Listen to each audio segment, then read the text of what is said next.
SNDP നേതൃത്വത്തിനെതിരെ രൂക്ഷ വിമർശനവുമായി പിണറായി വിജയൻ. നേതൃത്വത്തിന്റെ സ്വാർത്ഥ താൽപര്യങ്ങൾക്ക് വേണ്ടി കൂട്ടുനിൽക്കുന്നവരല്ല അണികളെന്ന് നേതൃത്വം മനസ്സിലാക്കണം.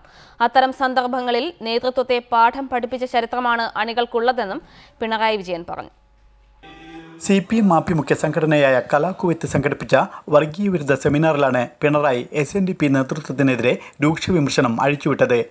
കേരളത്തിൽ അക്കൗണ്ട് തുറക്കുന്നതിന് സംഘപരിവാര ശക്തികൾ നടത്തുന്ന നീക്കങ്ങൾക്ക് SNDP നേതൃത്വം സഹായം നൽകി വരികയാണ്.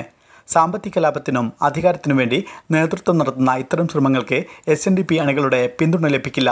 ഇത്തരം നീക്കങ്ങൾ മുമ്പും നടത്തിയിരുന്നു. എന്നാൽ അപ്പോഴൊക്കെയും നേതൃത്വത്തെ പാഠം പഠിപ്പിച്ച ചരിത്രമാണ് അണികൾക്കുള്ളതെന്നും പിണറായി ഓർമ്മിപ്പിച്ചു.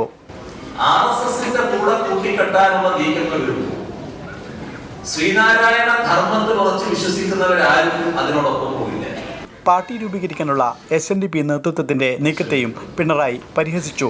പിന്നെ പാർട്ടി രൂപീകരിക്കുന്നതും മറ്റു കാര്യങ്ങളും അതെല്ലാം കരാറാക്കി വന്നാണല്ലോ പറയുന്നത്. ഇനി അധികം പറയാതെ ആ കാര്യമൊക്കെ നടത്തി നോക്കുക, അന്നേരം മനസ്സിലാവുമല്ലോ എത്ര കാര്യം. ഭരണ തുടർച്ചയ്ക്ക് വേണ്ടി കോൺഗ്രസും സംഘപരിവാര ശക്തികളുമായി ചേർന്ന് നീക്കുപോക്ക് നടത്തി വരികയാണ്. ഇതിന്റെ ഭാഗമായാണ് കേന്ദ്ര നേതൃത്വത്തിന്റെ എതിർപ്പ് അവഗണിച്ചുകൊണ്ട് സംഘപരിവാർ ആഭിമുഖ്യ വ്യവസായിക്ക് കേരളത്തിൽ പരവതാനി വിരിച്ചതെന്നും പിണറായി കുറ്റപ്പെടുത്തി. Ismail Payyoli, reporter, Kuwait.